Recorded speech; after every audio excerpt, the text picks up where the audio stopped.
যে কি কাজ আমাদের পশ্চিমবঙ্গের মুখ্যমন্ত্রী সেই কাজ না করে বেশিরভাগ অকাজ আর কুকাজে ব্যস্ত। হ্যাঁ, আমি কেন বলছি, উনি গতকাল একটা বিবৃতিতে বলছেন যে আমি তো কেবলমাত্র মসজিদের মাইক খুলতে বলিনি, আমি মন্দিরের, গির্জার, চার্চের মাইক খুলতে বলেছি।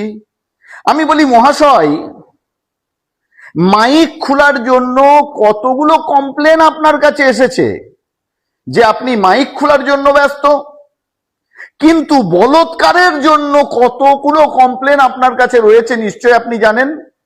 তাহলে সেই বলৎকারকে বন্ধ করার জন্য আপনি পদক্ষেপ নিচ্ছেন না কেন? মাইক খোলার জন্য যেমন পদক্ষেপ নিচ্ছেন, তেমন খুব কঠিনভাবে বলৎকার বন্ধ করার জন্য তো পদক্ষেপ নেওয়া উচিত, তাই না?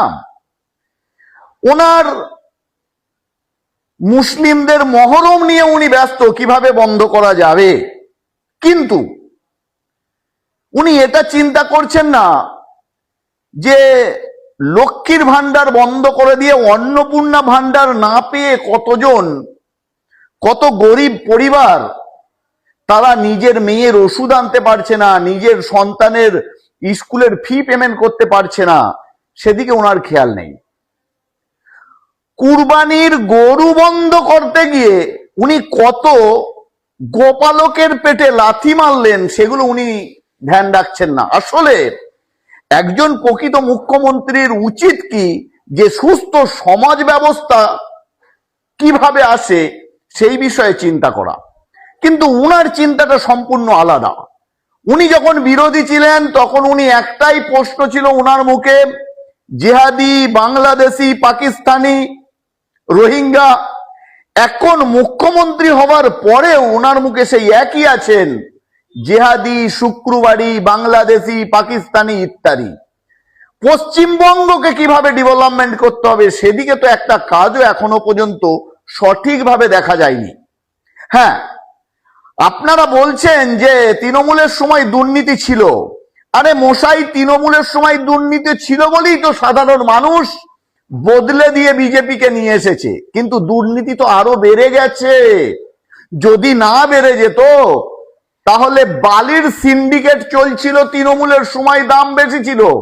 এখন বালির দাম বেড়ে গেল কেন, পাথরের দাম বেড়ে গেল কেন? তার মানে সিন্ডিকেট তখনও ছিল, এখনো ছিল, বরং হয়তো বেড়ে গেছে।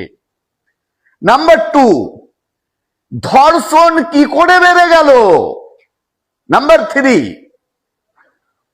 দিন দাহারায় রাস্তাঘাটে মানুষ উচ্ছৃঙ্খল হয়ে খুন করছে, ডিম থেরাপি চলছে, এগুলো সমাজের পক্ষে কি ভালো? শিক্ষা ব্যবস্থা কোথায়? তাই আমি বলবো, সম্মানীয় মুখ্যমন্ত্রী শুভেন্দু অধিকারী জি, আপনি এই অকাজ কুকাজে যে সময়টা ব্যয় করছেন, মনে হয় পশ্চিমবঙ্গের স্বার্থে পশ্চিম বাংলাকে নির্দিষ্ট পথে এগিয়ে নিয়ে গিয়ে ডেভেলপমেন্ট কিভাবে করা যায় যদি সেটা করতেন, তাহলে হয়তো আপনার স্বপ্নটা কিছুটা হলেও সফল হতো। কারণ আপনি বলেছেন না 100 বছর বিজেপি রাজত্ব করবে বাংলায়। আপনি কি বাংলার মানুষকে নিশ্চয়ই চেনেন? 35 বছর সিপিএম কে রাখার পর তাদের কি অবস্থা হয়েছিল, তাই পরিবর্তন করে টিএমসি কে এনেছিল। টিএমসি কে 15 বছর দিয়ে কি অবস্থা হয়েছে সেটা বুঝতে পারছেন। আর আপনি যেভাবে গাড়ি চালাচ্ছেন তাতে আপনাকে 5 বছরের পরে রাখবে কি না সেই বিষয়ে আপনাকে চিন্তা করতে হবে। 100 বছর অনেক দূরে। তাই এমন কাজ করুন যেন কমপক্ষে আরো 10 বছর রাজত্ব করতে পারেন। কেবলমাত্র একটা সম্প্রদায়ের পিছনে কাঠি দেওয়ার চেষ্টা করলে পশ্চিমবঙ্গের সকলকে আপনি খুশি করতে পারবেন না। হয়তো কিছু অন্ধ ভক্তকে খুশি করতে পারবেন, কিন্তু পশ্চিমবঙ্গের জনগণকে আপনি খুশি করতে পারবেন না। তাই একজন সাধারণ নাগরিক হিসেবে আপনাকে বললাম, রাজ দায়িত্ব পেয়েছেন, রাজ দায়িত্ব পালন করুন। আপনি আইনের ঊর্ধ্বে নন, আপনি সংবিধানের ঊর্ধ্বে নন। সুতরাং আপনার কাছে আইন সকলের জন্য সমান হওয়া উচিত, সংবিধানকে মেনে চলা উচিত, এবং আপনাকে কে ভোট দিয়েছে বা না দিয়েছে সেটা বড় কথা নয়। আপনি এখন বর্তমানে সকল ধর্মের, সকল জাতির, সকল মানুষের মুখ্যমন্ত্রী। এই কথাটা কিন্তু ভুললে চলবে না। যাই হোক, আমি চেষ্টা করব বা আল্লাহর কাছে প্রার্থনা করব আপনার শুভ বুদ্ধির উদয় হোক। ধমকাচ্ছেন কাকে অধিকারীদা? আপনি নিজে কবে চমকে যাবেন বুঝতে পারবেন। এত বেশি ভাট বকা ভালো নয়, এত বেশি মিথ্যে প্রতিশ্রুতি দেওয়া ভালো নয়। আপনি যেসব প্রতিশ্রুতিগুলো দিয়েছিলেন পালন তো করতেই পারছেন না। আপনি না 450 টাকায় গ্যাস দিতে পারছেন না, আপনি ওই পেট্রোলের দাম 10 টাকা করে কমাবে বলেছিলেন, আরো তো বাড়িয়ে দিয়েছেন হয়তো, না ওটা করলেন না। লক্ষ্মী ভান্ডার যারা পেত সবাই, সেগুলো অন্নপূর্ণা ভান্ডার নাম বলে সবাইকে তো দিতে পারলেনই না, এমনকি বন্ধই করে দিলেন।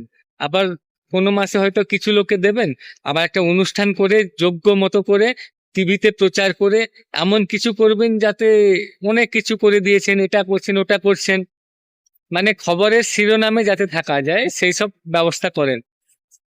আর আপনি কি বলছেন 100 বছর থাকবেন? আমি তো আপনাকে বলছি 100 বছর ছেড়ে দিন, 2029 সাল পর্যন্ত টিকতে পারে কিনা আপনারা আপনাদের দল দেখে নেবেন, ঠিক আছে? এই জন্য বলছি কি, বেশি ফালতু বেশি ভাট বকে লাভ নেই। সাধারণ মানুষ এখন থেকেই বলতে শুরু করে দিয়েছে, অনেকদিন আগে থেকে, দিদি অনেক ভালো ছিল, দিদিকে ফেরত নিয়ে আসা হোক। আপনারা তো কোনো কিছু কোনো কালে প্রকল্পগুলো দেন কিনা আমাদেরও জানা নেই, কোনো রাজ্যে সবসময় চালিয়ে রেখেছেন বা কি করেছেন। আমাদের রাজ্যের কথাই বলি, অর্ধেকগুলো প্রকল্পই তো এখনো দেননি, এবং যেগুলো দেবে বলছেন সেগুলো আবার ওই মানে ভিক্ষে দেওয়ার মতন মতন করে এমন একটা আভাব করছেন যেন ভিক্ষে দিচ্ছেন। আরে অধিকারীদা, আপনার মাথাটা ঠিক আছে তো? ডাক্তার দেখিয়ে নিন। প্রত্যেক মাসে এরকম অনুষ্ঠান করে যোগ্য করতে হবে না, আর খবরের শিরোনামে থাকতে হবে না। আপনি সকালে কি করেন, বিকালে কি করেন, সন্ধেবেলা কি করেন, নিউজ চ্যানেলগুলো দেখিয়ে দেখে পাগল হয়ে যাচ্ছে, ঠিক আছে? এই জন্য বলছি, সোশ্যাল মিডিয়ার কর্মীদেরকে এতটাই ধমকানো দেখানো কোনো কিছু দরকার নেই।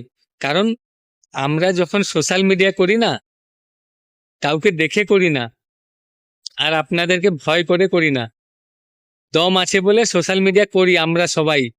আর আমাদের সবাইকে ধমকি চমকি দেখিয়ে লাভ নেই, আপনাকেই চমকে দেওয়া হবে, টেনশন করবেন না, আমরা আছি, আমরা আবার দিদিকেই নিয়ে আসবো। আর তুমি যেসব লোকেদেরকে সাহেস্তা করবে বলছো, সেই গ্যারেন্টির একটা গ্যারেন্টি গুন্ডা দমন আইন